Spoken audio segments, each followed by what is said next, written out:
anything you won't forget. Put here. Put inside this one. Oh yeah, stop like that. Who are you, woman? Who can take it better for no? Yeah. Hi, welcome back to my YouTube channel. So in today's video, I will be reviewing the movie Funmilayo Ransome-Kuti.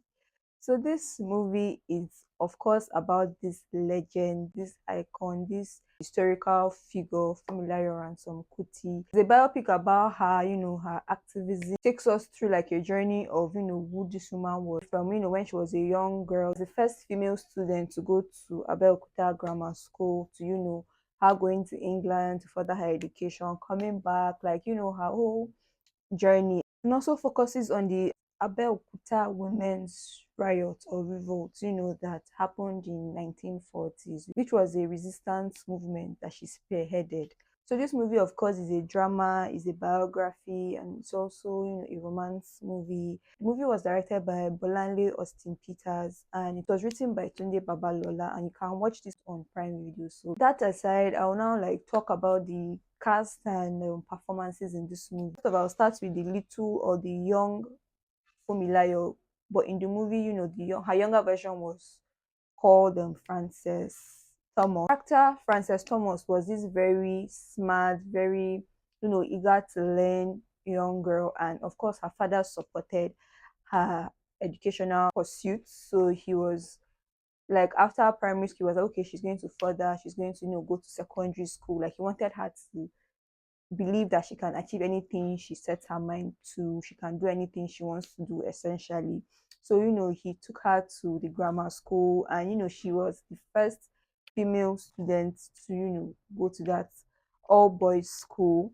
And it was very, very different. It was very nice seeing how she was able to hold her own, how she was able to resist, like, fight off bullies, be that first person to take the step. And she was the first person to do that. And I believe, like, after she went to that school, like, of course, maybe other young girls would feel like they can also go to school in Abeokuta if they wanted to. So yes, so that was that about the younger version. And honestly, the character that played this role really acted very well. So the second person I'm talking about would be the older version of Funmilayo, who was played by Kehinde Bankole.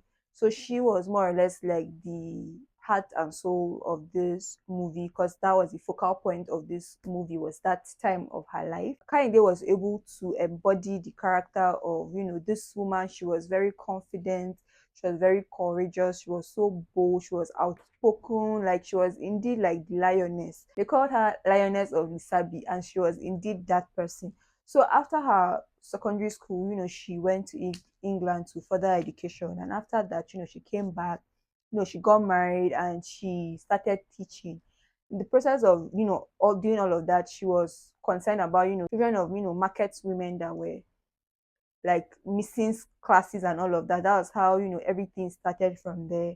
She got to know about how the women were being taxed to pay money to the Paraquay, and that was how that sense of activism started, with those women trying to fight for the women, because they were being treated unjustly, and she was less like the voice of the voiceless, essentially. So honestly, her character was one that you would feel a lot of emotions. Like, you would be happy when she's happy, you would cry when she's crying, you feel angry at certain things, because it was, I feel like that role was an emotionally investing role. During the whole process of the riot and everything, she even lost her voice, because they were standing in front of the Alake's palace for like days upon days, and everything that happened, like, it was just so sad seeing that women had to go through this back in those days. Like, why were they being taxed? What was the point of the women being taxed?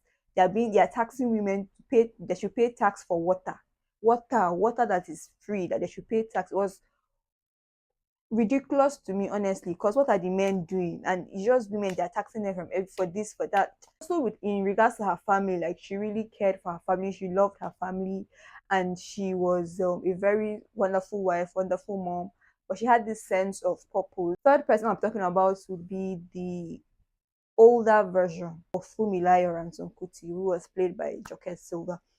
So in the movie now, she was the one more or less telling us the story of her life, her childhood to this reporter.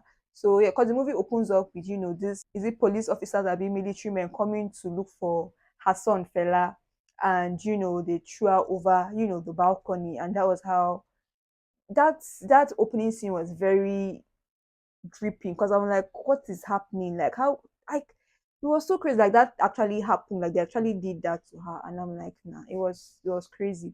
But yeah, so of course we know Mama can act. Like, her performance is of course top notch.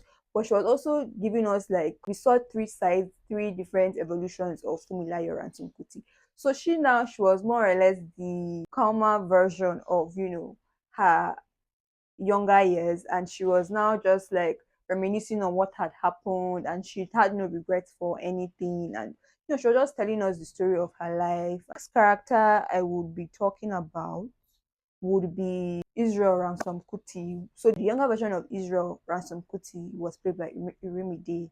So yeah, so his character was also very nice because he was her friend when she first got to the school as per head boy, when they were trying to harass her and bully her and whatnot. So he stood up for her. And since then they've been friends. And that friendship sort of grew into love, and they ended up getting married. And now the older version was played by Ibrahim Suleiman. And because I feel like they balanced each other out, because Fumilayo's character in the movie, she was somebody that is very outspoken, somebody that is very out there. Like, she has this presence, and her husband was somebody that supported her in everything and anything she did. And he was also giving her like suggestions of like how to go about certain things. He was like backing her through and through. Just that, with the way the movie ended, seeing the fact that, he had cancer, and, she wasn't like there presently to be there for him and all of that. But honestly, it showed like how supportive he was of her passion, of her drive, and he wasn't one to hold her back or stop her back. You get, like, he was like, I'm here, just go and do your thing. Like, he was always that person. And they understood each other, which was very, very beautiful to see. Just imagine, like, I think he changed schools, and they started writing letters to themselves. And before she now traveled to England, they've been writing letters for years. Like, they've been that close. They're doing long distance relationship for years. And she now came back, they rekindled, like, they continued from where they left off, and they got married. It was like a very, very beautiful love. So I feel like it was her first love, and all of that. It was very, very cute to see. Next person I'm talking about would be Omaumi's character. I think her character was Grace Eniola. She was sister-in-law to Funmilayo Ransome-Kuti, and of course, she was a wonderful actress. And she, like, you could see the passion. Like, she really brought her character to life. She also like shows the pain that these women went through. You show like the effort. Like, everybody was fighting a good cause, and they were all showing up. Then, other characters, other familiar faces you get to see. You get to see Jide Kosoko, who was one of the Alaka's men. You also get to see Kenny Young Basi, who was Israel's dad, Josiah Ransom Kuti. So his own thing, like, I feel like at first, him and Fumi were at loggerheads, but they sort of, got to understand each other. Like, that's any sentiment they were having in Mew was just very funny, because the husband was trying to hold like her not to talk, not to, like, let's just, but she couldn't help it. She just had to speak back, and they were just going back and forth about it. Another face you get to see in the movie would be Adunia Ade, who was Mrs. Thompson in the movie. You also get to see Adebayo Salami, who was the Alaka, like the king or the ruler in Abeokuta. And some other familiar faces. I'll put like pictures of them here. So honestly, like, everybody from performance wise, I feel like everybody did an amazing job. They brought these characters to life. They took us back in time, which was very beautiful to see and to watch. And like, you get so invested in this movie, you get so invested in the story, you get so invested in our history, because at the end of the day, it's Nigerian history. So, like, watching this movie is like an eye-opener, considering the fact that when you hear of Funmilayo Ransome-Kuti, the first thing that pops up in your head, like, this woman that was, the first woman to drive a car. And I'm like, this woman is more than that. She actually like did a lot for, Nigeria, for Africa. She did a lot. Just getting to see like a glimpse of that part of her life, just getting to see like one thing, like one of the things she did was just amazing. It was mind blowing. Like this woman on all on her own, like with no backing, with nothing, she just fights a good fight and she won. Like you would see the movie and see how everything panned out for the women. Like it was beautiful to see.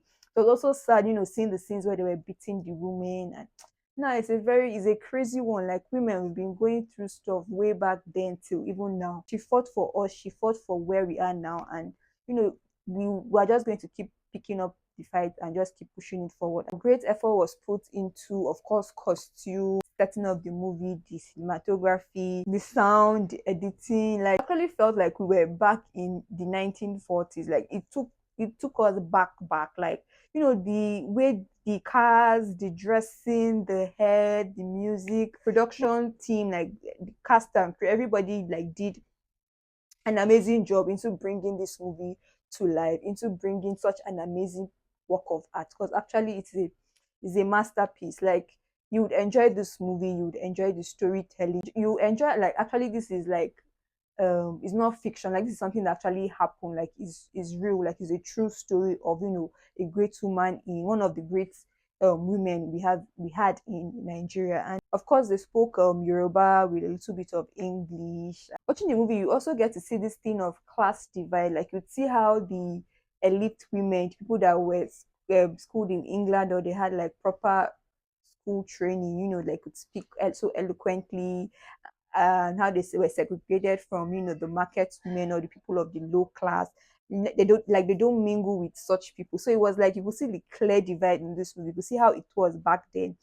Like people that got Western education, like were westernized, how they were seen as the upper class, and people that were not up to their standard were seen as lower class. So you like scenes where you see the when Funmilayo was trying to bring the women together, like all the women in Abeokuta, so both her friends from similar backgrounds and whatnot, to meet up with the market women, and all of them should have a meeting. It was also funny the way that first meeting was, seeing how the women were rolling their eyes and just looking down. Like nobody wanted to engage, nobody wanted to participate. And it was like a clear, like it's like we're not one, we're divided sort of thing. So when her husband now gave her, the advice he did, and she now sort of thought about, let them all wear adire, let them all feel like one, let them know they are one and everything. So they now brought that sense of unity, like nobody is above or beneath anybody. We're actually all women, and we're all fighting for ourselves. We're fighting for,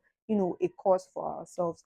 And it was also very beautiful to see how that played out. So of course the movie showcases the strength and the unity of women. Of course, when women come together, they are an immovable force, like they can do and undo anything. So just imagine the Alaka Abi, yeah, the Alaka leaving his palace for the women. Like he ran. Show how powerful women are. Like, it was so beautiful to see them fight against injustice and win. Because you could see like back then how the colonial masters had influence, through the traditional rulers. Then they'll be imposing certain things on us, and we can't speak up. They are above us or we are beneath them, sort of thing. So you see the corruption that played out, with the traditional rulers back then. Because honestly, what are they using the tax that they're getting from them for? Like to go and be paying those their power queen and stuff. So it was just very unfair to see how women were treated back then. And in watching the movie, you also get to see like similarities between then and now, like how things still are, in the issues of unfair taxes, in issues of increasing NEPA bill or electricity bills. You see with subsidy, like you see like certain things like government ought to do better but are not doing better. And if you're not trying to speak up and fight and talk about it, how you'll be treated. And like it's just crazy, Sha. All in all, the life of Funmilayo Ransome-Kuti, or the glimpse we got to see in this movie of her life, was a very inspiring one. And it is from when she was young. I feel like it was the way her dad brought her up. She knew who she was and she wasn't afraid of anything or anybody. And like her dad said, like if you fall, stand up and try again. So like don't give up, don't quit. As far as you're fighting a good fight, as far as what you're doing is right, don't quit on yourself, don't give up, sort of thing. So honestly, like this movie was an amazing watch. It is amazing. Like this woman is like a Nigerian legend. She's a Nigerian hero, of course. And this is just like one of the things. Just imagine, like I had to go like and read up what she had done, read up about her and see what she actually did. Like she's more than the first woman that drove a car. Like she's more than that. She's that and more. So yeah, so if you haven't seen this movie, trust me, you should. You actually have to. It's a must. You must see the movie. It's a 10/10 movie. Like if you're not seeing the movie, what are you doing with yourself? And you're in Nigeria, go and learn about your history. What did I like about the movie? I liked everything about the movie. I liked everything from the beginning to the end of the movie. The movie was amazing. Storytelling was beautiful. The chemistry between her and her husband, like it was so cute. Just seeing that love for her husband, were able to be a united front regardless of external noise. If you're new to my channel, please hit the subscribe button, like, share, comment. Check out my other videos that I will be linking.